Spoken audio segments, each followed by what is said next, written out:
A word of caution. This episode features descriptions of two brutal murders, including one of a small child. Please take care when listening.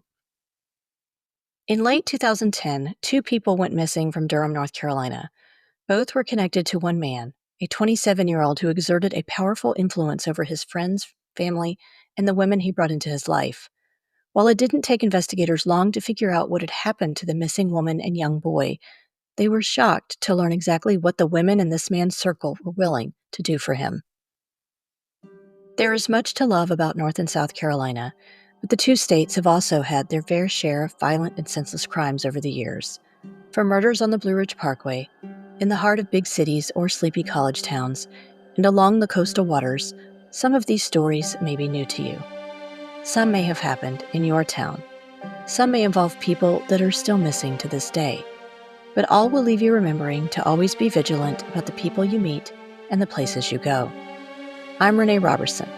Please join me for Missing in the Carolinas. Episode 150, The Murders of Antoinetta McKoy and Jadon Higganbothan in Durham, North Carolina. In February 2011, family members of a 28-year-old woman named Antoinetta McKoy reported her missing. They had last seen her in December of 2010. Relatives of 5-year-old Jadon Higganbothan had not seen him since October of 2010. Both of the missing people were connected to the same person, 27-year-old Peter Lucas Moses Jr. In the summer of 2010, Antoinetta had reconnected with Peter. They'd first met when they were both teenagers living in Washington, D.C., and dated briefly. According to Antoinetta's friends and family, she was working hard at a job she liked in D.C. and had a strong Christian faith, but she was hoping to meet someone special. When Peter reached out to her, she agreed to travel to Durham for a visit. When she got there, she discovered Peter living in a house with several other women and 9 children, whom he said were all his sisters and nieces and nephews. He explained the children's fathers had abandoned them, and he refused to. What Antoinetta didn't know was that these women were not Peter's sisters. They were his common-law wives, and all the children, except for one, Jadon Higganbothan, were his. He believed in polygamy, told the women to call him Lord, and wanted each woman to bear as many children as possible. Police later described Peter as a cult leader to the women, saying he considered himself to be a part of the Black Hebrews, a religious sect that subscribes to the ideology that Black people are descendants of the ancient Israelites. The Black Hebrews have also been known to believe a race war is coming in the future, and Black people will end up reigning dominant and supreme. Antoinetta's aunt told the media she believed if she got together with Peter, she'd have access to better career opportunities and a nice house to live in. Antoinetta made a trip back to Durham in early December 2010 because she believed someone had stolen her identity and she wanted to talk to the local police about her case. But when Christmas came and went without any word from her, those closest to her knew something was wrong. Members of Antoinetta's family tried to call her at Peter's home, and he told them she was fine, but refused to put her on the phone, which was suspicious. Meanwhile, Jadon's biological father and family, who were still living in Colorado, became concerned when they hadn't been able to talk to Jadon by phone. His mother, Vanya, was evading their calls, so they reached out to the Durham police, who questioned Vanya about the whereabouts of her son. She told them she'd left her son with a friend in Durham on February 20th, but when pressed further, she gave 2 different conflicting names of the person who was supposedly watching the young boy. I wasn't able to get a clear answer from the conflicting news reports, but police either talked to a woman from the group named Zaina Thomas while they visited the home, or she escaped the group and came to the police station on her own. Which one is true, I'm not clear on. Zaina told them that Jadon and Antoinetta were both dead. She gave them details of the murders and described Peter's following of the Black Hebrews. Zaina also had an infant who Peter had fathered. In early March, investigators went to the home where they believed Peter Lucas Moses Jr. was staying on Pear Tree Lane in Durham with his girlfriends and their children, and found him hiding in a cabinet. When police searched the home, they found spots that resembled blood, a fired bullet and shell casing, and it appeared the home had been recently cleaned and disinfected. While they didn't have enough evidence to arrest him for the two suspected murders, they did arrest him on old warrants charging him with carrying a concealed weapon, discharging a firearm within city limits, and writing a worthless check. He was then released on a $1,500 bond. A News and Observer article published on April 24, 2011, co-written by Mandy Locke and Jesse James DeCanto, hinted that Peter Lucas Moses Jr. and his group were under suspicion for murder. Here are the opening paragraphs. Peter Lucas Moses Jr. collected a cast of women over the past 6 years, rekindling a high school flame and romancing others he met in Durham and as far away as Colorado. With them, he patched together what some would call a sordid family. He fathered children with the women who could have them and kept his growing brood under lock and key. The women pulled farther and farther away from their own families and into Moses's grasp, relatives of the women said. The article went on to share more background information about Peter Lucas Moses Jr. In 2004, when he was living with his mother and younger siblings in Raleigh, court documents showed he was arrested for sexually abusing a 12-year-old girl. He pleaded guilty to assault and received 2 years of probation for that crime. In 2005, he was arrested for assaulting his mother and younger brother and sister. Those charges were eventually dismissed. Based on reporting by the News and Observer, Peter met a woman named Lavada Harris in 2006 while living in Durham. Lavada's family members told the paper Peter turned on the charm and made Lavada feel special and beautiful, but they were concerned when they learned he had other girlfriends he was seeing at the same time. Peter worked on isolating Lavada from her family, and on her rare visits, a group of women and children waited for her in the parking lot of her dad's apartment complex. She spoke of wanting to have a child with Peter and began visiting area fertility clinics when she couldn't conceive a child quickly. In January of 2007, Peter took his group and moved to Colorado, allegedly to be closer to his brother. Once there, he reconnected with Vanya Sisk, who he'd met years before when she lived in Raleigh. She had separated from Jadon's father, Jamil Higganbothan, and his family kept in touch with the mother and son. But members of Higganbothan's family told the News and Observer that they could tell Jadon wasn't comfortable around Peter and seemed scared of him. When the group once again planned to move back to North Carolina, Vanya emailed her sister and said they were going to move out to the country and store up guns for an impending world-ending race war. She told her family to read the book of Revelation in the Bible, which is filled with end-times prophecy. On June 8, 2011, a plumber arrived at a house on Ash Street in Durham to investigate what he thought was a case of clogged pipes. He borrowed a shovel from a next-door neighbor, and the two men began digging in the yard when they discovered a plastic garbage bag with human remains. They immediately called the police. Though the house stood vacant at the time, Peter's mother, Sheilda Harris, had been living in the home with her husband, Anthony Leon Harris, two of their children, Sheila Moses and P. Leonard Moses, and a stepdaughter, Diamond Harris. They'd moved out in February, not long after the police first visited Peter at his other Durham residence.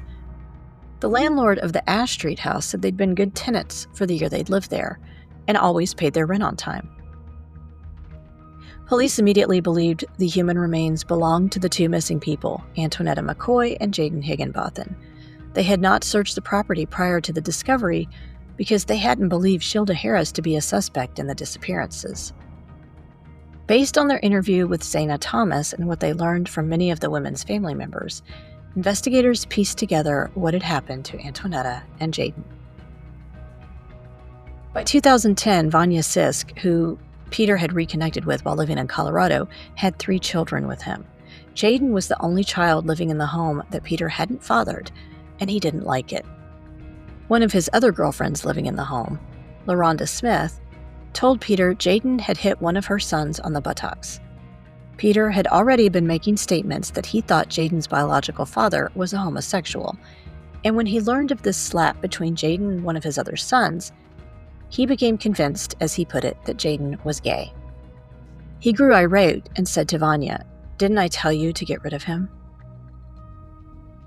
In October of 2010, he instructed Lavada Harris to take a computer and speaker out to the garage. Peter took a gun belonging to Vanya, a .22, and with the Lord's Prayer playing in Hebrew as background noise, shot little Jadon in the garage. According to the other women in the house, Vanya did nothing to try and help her son. Vanya and LaRonda then cleaned up the blood in the garage and put Jadon's body in a suitcase, keeping it in the master bedroom until it began to smell due to his decaying body. Police discovered that back on December 22, 2010, Antoinetta had run screaming out of the Durham home on Pear Tree Lane and asked a neighbor to call her mother. Vanya and LaRonda quickly apprehended her and forcefully took her back to the home. The neighbor didn't call the police because she believed the Moses family was operating a group home and Antoinetta was a mentally troubled resident staying there. Once they got her back in the house, Vanya, LaRonda, and Peter beat her for hours, and at one point, he even tried to choke her with an electrical cord. Then he ordered Vanya to shoot her while she lay on the floor, while he said in the background, "Let go and go on to the kingdom." Then they wrapped Antoinetta's body in trash bags and put it in a garbage can in the garage. At a party a few days later, he showed her body to his mother, Shilda Harris, his brother, P. Leonard Moses, and his sister, Sheila Moses. Investigators later found Antoinetta's diary when searching the belongings in the Moses home. She had discovered she would be unable to have children and had grown fearful Peter would kill her once he found out. They also determined 2 of Peter's fingerprints were found on the plastic bags used to wrap up Antoinetta and Jadon's bodies. Before we continue, let's take a quick break for a word from our sponsors. This summer, I'm happy to report my skin is still blemish-free and sporting a healthy glow, even in the throes of perimenopause. Along with plenty of exercise and a healthy diet, I can thank the skincare products from SkinX Erin for this. I use her Pre-Cleanse Oil, Hydrating Beauty Oil, and Perfecting Night Oil, and I was hooked from the first drop. The Pre-Cleanse gently removes dirt, impurities, and even waterproof makeup without tugging, all without stripping or drying out my skin. In addition to keeping my skin clear, it also helps your skin feel firmer and reduces the signs of aging. The Hydrating Beauty Oil is a powerful and effective skin hydrator that never leaves your skin feeling greasy. The signature squalene oil is known for its anti-inflammatory and anti-aging properties. It's perfect for treating skin conditions like acne and eczema and reducing the appearance of wrinkles. The Perfecting Night Oil is loaded with vitamins E and A and is rich with antioxidants and omegas that nourish skin, replenish elasticity, and reduce stretch marks. A few drops a day leave skin smoother, more vibrant, and youthful. My skin instantly drinks in these oils, and I've never had a problem with them leaving residue on my clothes or sheets at night, only giving me a healthy glow. SkinX Erin has a new online home at midnightriff.com. Not only can you now shop fantastic skincare products that show real results, but there are clothing options too. Want to try out the products for yourself? Go to midnightriff.com and use the code Missing Carolinas 10 for a 10% discount on your order. I'll post a link in the show notes. I had been unhappy with my old podcast host for a while and was looking for other options. I discovered Riverside FM and learned that for one low monthly fee, it would help me record the podcast and utilize video capabilities.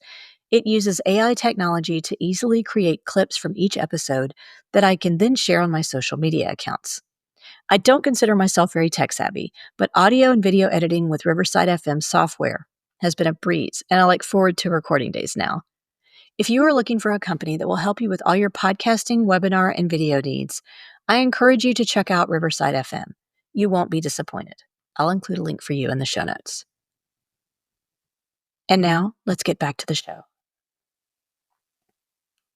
In July of 2011, police arrested 7 people in connection to the murders of Jadon Higganbothan and Antoinetta McKoy: Peter Lucas Moses Jr., Vanya Sisk, LaRonda Smith, Lavada Harris, P. Leonard Moses, Shilda Harris, and Sheila Moses.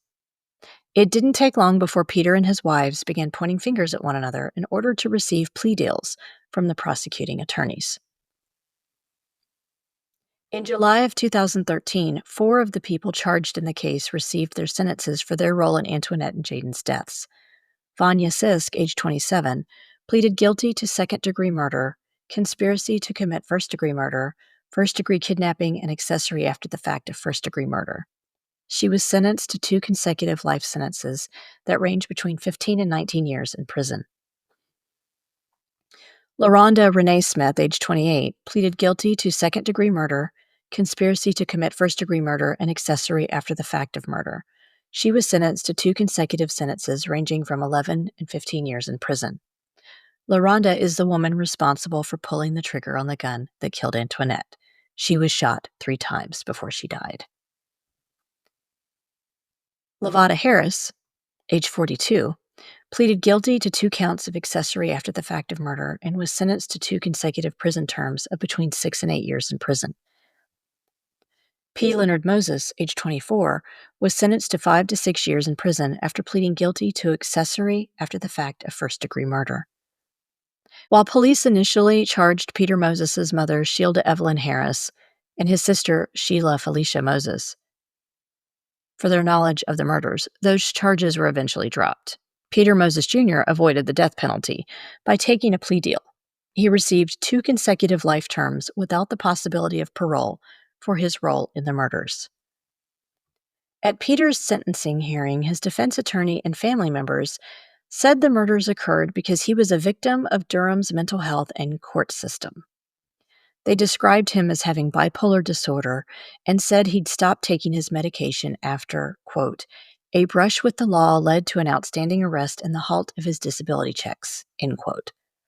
His attorney, Lisa Miles, told the court, these crimes occurred at a time that Mr. Moses lost his Medicaid benefits.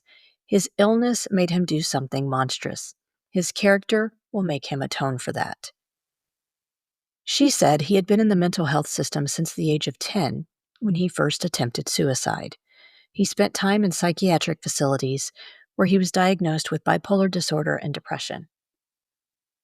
I'm going to add here that when police were investigating Peter's home life, they learned that he mostly stayed at home while his girlfriends worked to support him and the children. He demanded all money they made be turned over to him.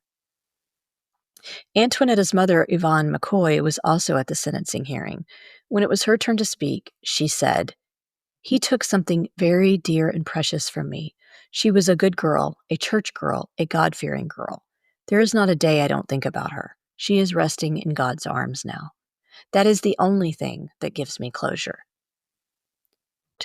Peter looked at Antoinetta's mother and said, I am sorry for what happened to your daughter. One of the things that piqued my interest when I first learned of this case was the mention of Peter Lucas Moses Jr. being a cult leader. There are a number of different reasons a person can be defined as one.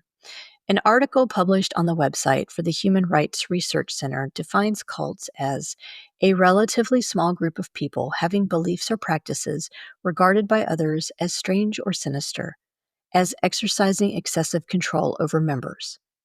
Cults are also typically religious, political, or sexual in nature. The article goes on to explain that from early childhood, humans seek meaning and a sense of belonging through their relationships, jobs, or personal beliefs. Cults offer to fulfill these innate desires by providing members with a close community dedicated to what they view to be an important cause. When it comes to the role of a cult leader, the person is often described as a charismatic and persuasive individual who possesses special knowledge that promises to elevate their followers to new levels of awareness of success. Cult leaders often display signs of pathological narcissism and, in some cases, embody traits of psychopathy, which is a condition featuring lack of empathy, pathological lying, and impulsivity. I'm not a psychologist or even an expert on the topic of cults, but I've read and studied them. I think one of the things that surprised me the most about Peter Lucas Moses Jr. was how young he was when the murders occurred. Keith Raniere exerted a tight control over the women in NXIVM in a similar way, but he manipulated them by promising to have children with them. Many of those women waited years for him to fulfill that promise. Too late for many. Peter was only 27 when these murders occurred. He'd been romancing and controlling women, plus fathering children, for a number of years at that point. Not only that, but from a very young age, he seemed to control his own family members, even when he was allegedly abusing them. They dropped charges against him, and he even showed family members the deceased body of Antoinetta McKoy at a party, and they did nothing. Did they consider this normal behavior? Did they consider the murders justified? When the News and Observer asked Peter's father about his involvement in an alleged cult, he replied, "He ain't in no cult. Them girls just crazy like that." In essence, he deflected any blame to Peter's common-law wives and denied his son had any influence over them. Based on the interview with Levada Harris's father, Peter knew how to turn on the charm with women. He convinced them to live in a communal setting and essentially share one man amongst them. I wonder how much of his belief in the end times prophecy he instilled in the women, and did he use that to convince them to quickly have as many children as they did? Did he tell them they were building an army that would rise up against white people when the time came? Did he instill fear in each woman, such as the fear Antoinetta expressed in her diary? Did he threaten them with physical violence or perhaps harming the children? Also, the children were homeschooled, so they were kept away from anyone in the public school system or social services who might have noticed something was amiss. This is also a common tactic of a cult leader. We will never know all of those answers. All I'll say is that I'm skeptical that mental illness was the root cause of Peter's lifelong propensity for control, physical, and sexual abuse of those in his orbit. I don't believe he thought Jadon Higganbothan needed to die because he was gay. I think he didn't like that Jadon was the only child in the house that he hadn't fathered. Jadon's mother seemingly didn't question his order for her to murder her own child or seem remorseful about it. And it's clear the reason Antoinetta died is because she dared to leave the group and go back home. She also probably found out about Jadon's death, and Peter knew she would go to the police. This brings us to the conclusion of this episode of Missing in the Carolinas. If you enjoyed this episode, please do me a favor and give it a 5-star rating wherever you listen to your podcasts. If you'd also like to support the show in a small way, you can buy me a coffee over at buymeacoffee.com, Renee Robertson. Thank you so much to those who have already supported me through this platform. We're also on Instagram, Facebook, and YouTube, so please like our pages and get started on a discussion of the missing people profiled on the show. Do you know of a missing persons case or true crime story in North or South Carolina that you think should be covered? Email me at missinginthecarolinas@gmail.com with any details you can share. Cover art for this podcast was designed by Macintosh Multimedia. Sound editing is provided by Daniel Robertson. Thanks so much for listening.